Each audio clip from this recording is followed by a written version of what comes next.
கூட ஒரு தோழர் கேட்டாங்க, இவ்வளோ பெரிய புக்கை எப்படி தூக்கி படிக்கிறது, பிச்சிருங்க, அப்படியே பத்திரமா வச்சிருக்கிற புக்கு போட்டிருக்கோம், படிக்க தானே போட்டிருக்கோம், 10 பாட்டை பிரித்து படிச்சுட்டு திருப்பி பைண்டிங் பண்ணிக்க வேண்டியதானே, நம்ம படிக்கிறது தான் முக்கியம், புக்கு அப்படியே புக்கோட பாதுகாக்கிறதுக்கு புத்தகம் போடுறோம். தகவல் வந்து அடுத்த நிமிஷமே சார் புதிய தலைமுறை வந்து பேசுகிறோம் படிக்கலாம் என்ன அப்படின்னா அது சாகித்ய அறிவிச்சிட்டாங்களா அப்படின்னு.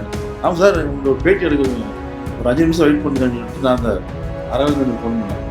எனக்கு சாகித்ய அகாடமி லெட்டர் பேரில் எனக்கு வந்தால் தான் நான் பேட்டி கொடுப்பேன், இல்லை நான் பேட்டி கொடுக்க மாட்டேன் இல்லை. ஏன்னா அந்த லெட்டர் பேடி எந்த லெட்டர் பேரும் நான் பார்க்கணும், அது மத்திய அரசினுடைய லெட்டர் பேடாக இருந்தால் நான் வாங்க மாட்டேன். அருணன் வாரத்துக்கு 5 புத்தகம் ரிலீஸ் பண்ணிட்டு இருக்காரு, கட்டிச்சு முழங்கிட்டு இருக்காரு. இதெல்லாம் தான் நமக்கு வந்து முன்னோடிகளுடைய உழைப்பு தான் நமக்கு. அப்ப நம்ம பண்றதால உண்மையிலேன்னு நினைச்சிட்டே இருந்தா தான் நம்ம ஒழுங்கு வேலை பார்ப்போம். நம்ம ஒரு கொஞ்சம் ஒர்க் பண்ணிட்டு அவ்வளவு வேலை பார்த்துட்டு நினைச்சோம்னா அன்னைக்கே நமக்கு எல்லாம் அவுட் ஆயிரும். பல பேர் வந்து நமக்கு இந்த புத்தகத்துக்காக நூற்றுக்கணக்கான ஆயிரக்கணக்கான கதைகளை வாசிக்க உண்மையிலே எனக்கு கிடைச்ச மிகப்பெரிய மகிழ்ச்சி என்னன்னு சொன்னா, இதுக்காக படிச்ச அந்த 6000 சிறுகதைகளை வாசித்த அந்த அனுபவம் இருக்கு இல்லையா, அதுதான் எனக்கு மிகப்பெரிய பேரு. சாகித்ய அகாடமி விருதுங்கிறதுலாம் ஒரு விஷயமே இல்லை. ஒய்ஃப் சொல்ல அப்படிதான் சொல்லாதீங்க.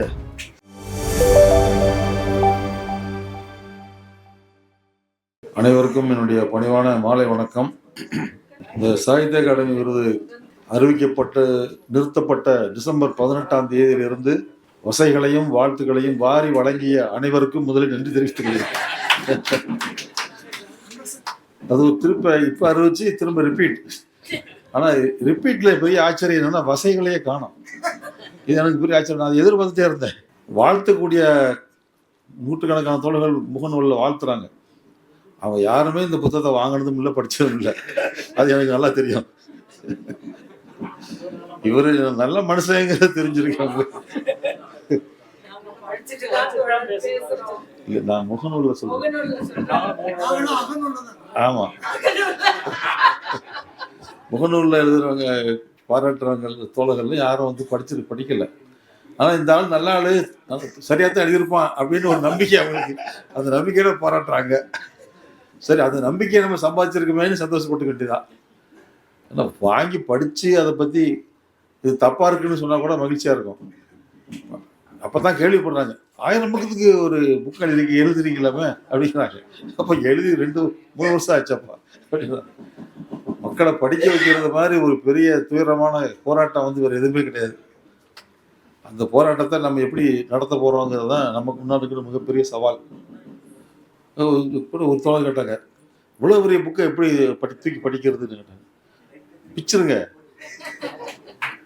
அப்படியே பத்திரமா வச்சிருக்கிற புக்கு போட்டிருக்கோம், படிக்க தானே போட்டிருக்கோம், 10 பாட்டை பிரித்து படிச்சுட்டு திருப்பி பைண்டிங் பண்ணிக்க வேண்டியதானே, நம்ம படிக்கிறது தான் முக்கியம், புக்கு அப்படியே பூப்போல பாதுகாக்கிறதுக்காக புத்தகம் போடுறோம். இதெல்லாம் இந்த சைஸை பொறுத்து வரக்கூடிய கருத்துக்களாக அது இருந்துச்சு. இந்த விருது இன்னைக்கு அறிவிச்சிருவாங்கன்னு சொல்லி காலையிலேயே வெங்கடேசன் ஃபோன் பண்ணிட்டாரு. எனக்கு கல்ச்சரல் செக்ரட்டரி சொல்லிட்டாரு, உங்களுக்கு இன்னைக்கு அறிவிச்சிருவாங்க, கொஞ்சம் அரை மணி நேரம் வெயிட் பண்ணுங்க, வந்துடும் சொன்னாரு. அவர் சொன்னாப்ப நம்ம நம்பிடுமா? ஆமா. அப்புறம் வந்து அங்கிருந்து அந்த தமிழ் மொழிக்கான ஒருங்கிணைப்பாளர் ஃபோன் பண்ணாரு. சார் கொஞ்ச நேரத்துல வந்து நல்ல செய்தி வரும் சார் அப்படின்னாரு. அவர் தான் அந்த 18ஆம் தேதின்னு சொன்னவர். அவர் தான் சொன்னவர். அது ரொம்ப முக்கியமான சொன்னார். சார் இது ஒய்ஃபு கூட சொல்லாதீங்க, ப்ரெஸ் ரிலீஸ் பண்ண பிறகுதான் யாருக்கும் சொல்லணும்னு சொன்னாரு. ஆமா, அப்ப கூட சொல்லிடுவாங்க அப்படின்னு சொன்னதுனால. ஆனா ஃபேஸ்புக்ல இப்பவும் அதே மாதிரி வந்துருச்சு நியூஸ் எல்லாம். அப்போ வந்த மாதிரி இப்பவும் எல்லாம் வந்துருச்சு. நாங்க ஆஸ்பத்திரியில இருக்கோம், ஹாஸ்பிட்டலில் இவங்களுக்கு கண்ணு செக் பண்றதுக்காக ஹாஸ்பிட்டலில் போய் இருக்கோம். அங்க இருக்கும்போது தகவல் வருது. தகவல் வந்து அடுத்த நிமிஷமே சார் புதிய தலைமுறை வந்து பேசுறோம் அப்படின்னா. என்ன அப்படின்னா அது சாகித்ய அகாடமி அறிவிச்சிட்டாங்களா அப்படின்னு. நான் ஆமாம் சார் உங்களோட பேட்டி எடுக்கணும், ஒரு 5 நிமிஷம் வெயிட் பண்ணுங்கன்னு சொல்லிட்டு நான் அந்த அரவிந்தனுக்கு ஃபோன் பண்ணேன். எனக்கு சாகித்ய அகாடமி லெட்டர் பேரில் எனக்கு வந்தால் தான் நான் பேட்டி கொடுப்பேன், இல்லை நான் பேட்டி கொடுக்க மாட்டேன் இல்லை. ஏன்னா அந்த லெட்டர் பேடி எந்த லெட்டர் பேரும் நான் பார்க்கணும், அது மத்திய அரசினுடைய லெட்டர் பேடாக இருந்தால் நான் வாங்க மாட்டேன், அது நான் டெக்ளேர் பண்ணியிருக்கேன். ஏன்னா ஒரு பாசிச அரசு கொடுக்கக்கூடிய விருதை வாங்குற அளவுக்கு கேவலமானவன் கிடையாது நான். ஆகவே சாகித்ய அகாடமி கொடுத்தா தான் வாங்குவேன், இந்த லெட்டர் பேடில் எனக்கு லெட்டர் இன்னும் வரலையேன்னு அவர் ஃபோன் பண்ணேன். சார் கொஞ்சம் வெயிட் பண்ணுங்க சார். அப்புறம் அவர் சாகித்ய அகாடமி ஆஃபீஸுக்கு ஃபோன் பண்ணி இப்போ என் மெயில் ஐடியை வேறு நான் கொடுத்தேன். மெயில் ஐடி இல்லாமல் ஒரு வேளை போடாமல் இருக்காங்கன்னு. அதுக்கப்புறம் ஒரு வழியாக அவங்க மெயில் அங்கே வந்துச்சு. முதல் லெட்டர் பேடை தான் பார்த்தேன். சாகித்ய அகாடமியோட லெட்டர் பேடில் தான் வந்திருக்கு. கீழே சாகித்ய அகாடமியினுடைய செக்ரட்டரி தான் பல்லவி தான் கையெழுத்து போட்டிருக்காங்க. சார் இப்போ வந்து இது உறுதி, இப்போ வாயா பேட்டிக்கு. வந்தாங்க 11 மணி வரைக்கும் நைட்டு வரைக்கும் பேட்டி கொடுத்துக்கிட்டே இருக்கு. எல்லா பேட்டியிலையும் நான் சொன்னது முக்கியமான ஒரே செய்தி வந்து திரும்ப சொல்கிறது, இந்த சாகித்ய அகாடமியை ஜவஹர்லால் நேரு அவர்கள் துவக்கி வைத்தது, பெரும் கனவோடு துவக்கி வைத்தது. இந்தியாவுடைய பல்வேறு மொழிகளில் இருக்கக்கூடிய சிறந்த படைப்புகளை பிற மொழிகளுக்கு மொழிபெயர்த்து இலக்கியத்தின் மூலமாக ஒரு தேசிய ஒருமைப்பாட்டை உருவாக்க வேண்டும் என்கின்ற மிகச்சிறந்த கனவோடு உருவாக்கப்பட்டது. அதை காலி பண்ணுறதுங்கிறது தான் இவங்க லட்சியமாக இருக்குது. இதை நான் விடக்கூடாது. இது விருது எனக்கு விருதுங்கிறது பிரச்சனை இல்லை. சாகித்ய அகாடமி என்ற சொன்னது போல சாகித்ய அகாடமி நிறுவனம் காப்பாற்றப்பட வேண்டும், அதனுடைய தன்னாட்சி காப்பாற்றப்பட வேண்டும் என்பதுதான் நம்முடைய மிகப்பெரிய அச்சமாகவும் கவலையாகவும் இருந்து கொண்டிருக்கிறது. இப்போதுமே வந்து அடுத்த வருஷம் இது என்ன ஆகும்னு தெரியாது. சாகித்ய அகாடமிங்கிற பேரில் நான் தான் கடைசியாக வாங்கினேன்னு வரலாறு ஆயிருமோங்கிற கவலையும் நான் அந்த பேட்டிகளில் பூரா சொல்லியிருக்கேன். அது எல்லா பத்திரிகையிலும் அது வந்திருக்கு. இல்லை அப்படி வந்து அது ஒரு பெரிய சோகமாக இருக்கும். இந்த விருதினுடைய சந்தோஷமாக இருக்காது. இதெல்லாம் இருக்குது இதுக்குள்ள. அப்புறம் இந்த தோழர் சொன்னார், சமுத்திரத்தை விட்டுட்டேன், நிறைய பேரை விட்டேன். ஜெயந்தனை விட்டு போச்சு. என்னன்னா ஜெயந்தனை பற்றி கட்டுரை எழுதியிருக்கேன். தொகுக்கும் போது அந்த ஜெயந்தன் கட்டுரை தேடியதை மிஸ் பண்ணிட்டேன். இன்னும் இருக்கு, இன்னும் நிறைய பேர் எழுத வேண்டியது இருக்கு. அது இன்னும் அடுத்த வால்யூம்ல வரும். அடுத்த வால்யூம்னு வரும்னு அதில் போட்டேன், முன்னுரையிலே போட்டேன். அதுதான் நமக்கு இருக்கிற லைசன்ஸ். யாரு கேட்டாலும் அடுத்த வால்யூம் கிட்ட இருக்கும். அங்கிறது சில பேர் ஃபோன் பண்ணுவாங்க, ஏங்க அகிலனியே விட்டீங்களேங்க அப்படின்னு இருக்கும், ராஜகிருஷ்ணனை விட்டுட்டீங்க, எல்லாம் அடுத்த வால்யூம்ல வருது அப்படின்னு சொல்லிடலாம். நம்ம வந்து இது வந்து ஒரு காமெடியும் பண்ணலை. நம்ம வந்து முதல்ல எனக்கு பிடிக்கணும்ல அவங்க ரைட்டிங்ஸு. அப்போ எனக்கு பிடிச்சதான் முதல்ல நான் எழுதிட்டேன். இன்னும் எனக்கு பிடிச்சிருக்கோ பிடிக்கலையோ அதையும் எழுதணுங்கிற அதான் நான் சொன்னேன். இப்போ வெளியீட்டு விழாவில் சொன்னேன், ஜெயமோகனுடைய சிறுகதைகளையும் படித்து கண்டிப்பாக எழுதுவேன் அப்படின்னு நான் சொல்லியிருக்கேன். யாருன்னு நமக்கு பிரச்சனை இல்லை, அன்பயாஸ்டாக தான் இந்த புத்தகம் எழுதியிருக்கேங்கிறதான் எனக்கு இருக்கிற ஒரே திருப்தி வந்து இதுதான் நிச்சயமாக. ஏன்னா இல்லைன்னா ராஜாஜியை பற்றி நான் ஏன் எழுதணும்? திராவிட இயக்க சிறுகதையாளர்கள்னு ஒரு தனி சாப்டர் போட்டு நான் ஏன் எழுதணும்? நான் ஒரு இடதுசாரி, நான் ஒரு முற்போக்கு, எங்கள் ஆளுகளை பற்றி எழுதிட்டு போயிடக்கூடாதா? அப்படி இல்லை, சிறுகதைக்கு அவர்கள் பங்களிப்பு செய்திருக்கிறார்கள். இன்னும் கூட குறிப்பாக சொல்றதா இருந்தால், முற்போக்கு எழுத்தாளர்களுக்கு ரொம்ப நெருக்கமான பயணிகள்னா அது திராவிட இயக்க எழுத்தாளர்கள் தான். ஏன்னா அவங்க வந்து உள்ளடக்கத்தில் முற்போக்கான உள்ளடக்கத்தை மக்களிடம் கொண்டு சென்றவங்க எல்லா வடிவங்களிலும் சிறுகதையிலும் கொண்டு போயிருக்காங்க. இப்போ நமக்கு அதை தான் லட்சியம் வச்சுருக்கோம். அப்போ ரொம்ப க்ளோஸ் நமக்கு தான். நமக்கு அதில் வந்து இவர்கள் சொல்லக்கூடிய காணாசு சொல்லக்கூடிய இலக்கிய ஈஸ்தட்டிக்ஸ் எல்லாம் இல்லாமல் இருக்கலாம். பட் என்ன சமூகத்தில் என்ன மாற்றத்துக்காக திராவிட இயக்க படைப்பாளிகள் எழுதினார்களோ அதைத்தான் நம்ம செஞ்சுட்டு இருக்கோம். ஸோ நமக்கு மிக நெருக்கமானவர்களாக நான் அவர்களை பார்க்கிறேன். அழகியல் ரீதியாக விமர்சனங்களை காலங்காலமாக வைத்துக் கொண்டே இருக்கிறார்கள். இந்த அழகியல் என்ற பெயரில் அவர்கள் சொல்வதெல்லாம் எதை எழுதக்கூடாது என்பதுதான் அவருடைய பிரச்சனையாக இருந்திருக்குது. தவிர எப்படி எழுதுகிறோம் என்பதை சொல்லிக்கொண்டே எதை எழுதக்கூடாது என்பதை தான் ரகசியமாக செய்கிறார்கள் என்று நான் புரிந்து கொண்டிருக்கிறேன். இந்த மொத்த கதைகளையும் வாசிக்கும் போது அதுதான் நமக்கு கிடைத்த அனுபவம். பல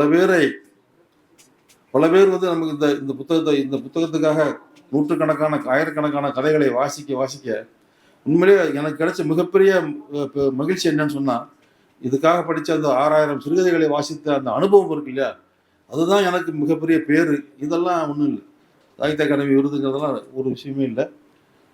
ஒய்ஃப் சொல்லிட்டு அப்படிலாம் சொல்லாதீங்க, ஒரு உங்களை மதிச்சு ஒரு விருது கொடுத்துருக்காங்க, அதை வந்து அதை சந்தோஷமா சொல்லாம அது ஒரு மேட்டர் இல்லை, ஏன் இப்படியே சொல்லிட்டு இருக்கீங்கன்னு கூட இருந்து ஒரு பிசிஎம் போட்டு இருக்காங்க. ஆனால் உண்மையிலேயே நான் சொல்றேன் வந்து கதைகளை மொத்தமாக வாசித்து 2 ஆண்டுகள் வாசித்தேன் விடாப்படியா. முதல்ல வந்து விகடன்.comல அது தொடராக எழுதினேன், ஒரு 25 கட்டுரை அதில் எழுதினேன். சுகுணா திவாகரும் சக்தி தமிழ்ச்சர் 2 பேரும் அதை விடாப்படியா என்கிட்ட வாங்கினாங்க. அதில் வந்தது. அப்புறம் மேற்கொண்டு 30 கட்டுரை வந்து நம்முடைய bookday.inல எழுதி அப்புறம் அதை பூராத்தையும் ரிவைஸ் பண்ணி அப்புறம் அது கொண்டு வந்தேன். அந்த கதைகளை வாசித்த போது ஏற்பட்ட மன எழுச்சி இருக்கு இல்லையா, அதுக்கு ஈடு இணையே கிடையாது. அது அப்போ நினச்சி வந்து இந்த வயசுல இதை பூராத்தையும் படிக்கிறோமே, சின்ன வயசுலேயே படிச்சிருந்தா நம்ம இப்போ இதை விட இன்னும் பெட்டரான ஒரு பெர்சனாக நம்ம வாழ்ந்துருப்போமே வாழ்க்கையில். அப்படி ஒரு மன மாற்றத்தை இந்த கதைகள் உண்டாக்குது. நம்ம இந்த வயசுல வந்து இதை படிச்சு இன்னுமே சரி இருக்கிற காலத்தை இதோட நல்ல மனுஷனா வாழ்வோம் அப்படிங்கிற ஒரு உணர்வு தான் வந்துச்சு. அது இலக்கியத்தினுடைய மிகப்பெரிய வேலையே அதுதான். இப்ப இருக்கிற உங்களை இதை விட நல்லவனா மாற்றும். அதுதான் அது எனக்கு கிடைச்சிருச்சு இல்லை. அதை விட இந்த விருது எனக்கு என்ன ஒரு பெரிய விஷயமா அப்படின்னா, பாராட்டுகளும் பெரிய விஷயம் இல்லை. ஏன்னா பாராட்டுறவங்கெல்லாம் முக்கால்வாசி படிக்காம தானே பாராட்டுறாங்க. எனக்கு அது ஒரு பிரச்சனை. எனக்கு யாராவது ஆஹா அந்த புத்தகம் அது ஏதோ ஒத்த வரி படிச்சிருக்கியா படிக்கிறான்னு என்னை வாழ்த்தாண்டாடி. எப்படியாவது இது இந்த ஆட்டை தண்ணி குடிக்க வைக்கிறதுக்கு துண்டாய் போட்டு இழுத்துட்டு போவாங்க கழுத்துல. அப்படித்தான் நம்ம படிக்கிறதுக்கு படிக்க வைக்கிறதுக்கு எழுதிட்டு போட்டு இருக்கு. செந்தில்நாதன் எழுதுறதை விட நான் எழுதிட்டேன். எவ்வளவு எழுதியிருக்காரு அவரு. நான் இப்போ வந்து ஒரு அடுத்த புத்தகம் தான் வருது, இடது குரல் தயாராகிட்டு இருக்கு.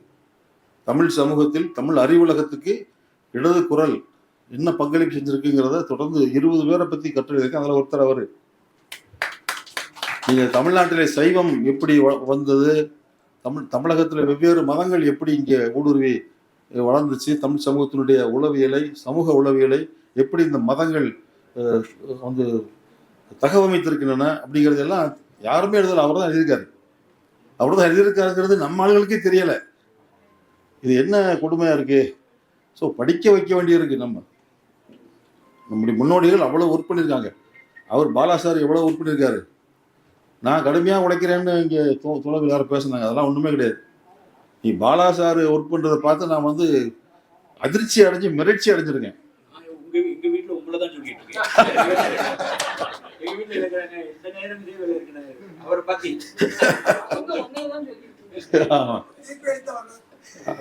அதாவது அவருடைய உடல்நிலை எனக்கு தெரியும். அவருடைய உடல்நிலையெல்லாம் பொருட்படுத்தாம அவர் இவ்வளவு ஒர்க் பண்றாருங்கிறது ஒரு சாதாரண விஷயமே கிடையாது. நமக்கு லேசா உடம்பு சரியில்லை, மண்டடி காய்ச்சல்னா நீ குழந்தை காய்ச்சல் வந்துருச்சுன்னா எங்க வீட்டுல அவ்வளவு பேரும் பிரச்சனை. அப்படி ஆட்டி குடும்பமே நடுங்கிறோம். அப்படி இருக்கிற இடத்துல ஒரு ஆய்வாளர் ஒரு ரைட்டர் வந்து தன்னுடைய உடல்நிலையிலேயே ஒரு சர்ஜரி 4 வருஷமா அந்த 4-5 வருஷமா ஆயிடுச்சு இல்லையா சார்? 17 வருஷமா கேன்சரோடு போராடி கொண்டிருக்கக்கூடிய சரியாயிருச்சு. அதான் அல்ல அது அப்படி இருக்குங்கனாலே நம்ம கூனி குறியிருவோம்ல. அவளுக்கு கம்பீரமா நிற்கிறாருங்கிறது எவ்வளவு பெரிய விஷயம். நான் அவருடைய படைப்பை பார்த்து வியந்ததை விட அந்த படைப்புக்காக அவர் செலுத்துகிற உழைப்பை பார்த்து தான் நான் தொடர்ந்து வியந்து கொண்டே இருக்கிறேன். அதெல்லாம் நமக்கு இன்ஸ்பிரேஷன். அதெல்லாம் முக்கியமான இன்ஸ்பிரேஷன். நம்ம முன்னோடிகள் செந்தில்நாதன் அவரு அருணன் வாரத்துக்கு 5 புத்தகம் ரிலீஸ் பண்ணிட்டு இருக்காரு, கட்டிச்சு முழங்கிட்டு இருக்காரு. இதெல்லாம் தான் நமக்கு வந்து முன்னோடிகளுடைய இந்த உழைப்பு தான் நமக்கு. அப்போ நம்ம பண்ணுறதெல்லாம் உண்மை இல்லைன்னு நினச்சிட்டே இருந்தால் தான் நம்ம ஒழுங்காக வேலை பார்ப்போம். நம்ம ஒரு கொஞ்சம் ஒர்க் பண்ணிட்டு இவ்வளோ வேலை பார்த்துட்டு போய் நினச்சோம்னா அன்றைக்கே நமக்கு எல்லாம் அவுட் ஆயிரும். ஸோ தொடர்ந்து உழைப்பதற்கான சக்தியை இவர்கள் தான் கொடுத்து கொண்டு இருக்கிறார்கள். இன்னும் அதிகமாக உழைக்க வேண்டும் என்கிற உற்சாகம் வந்து கொண்டே இருக்கிறது. வந்திருக்கக்கூடிய தோழர்களுக்கு ஒரு நல்ல நற்செய்தியை சொல்லி நான் என்னுடைய ஏற்புரையை நிறைவு செய்ய விரும்புகிறேன். இன்னும் 1 மாசத்துல புத்தம் புதிய என்னுடைய சிறுகதைகளின் தொகுப்பு வெளிவருகிறது என்பதை தெரிவித்துக் கொண்டு விடைபெறுகிறேன்.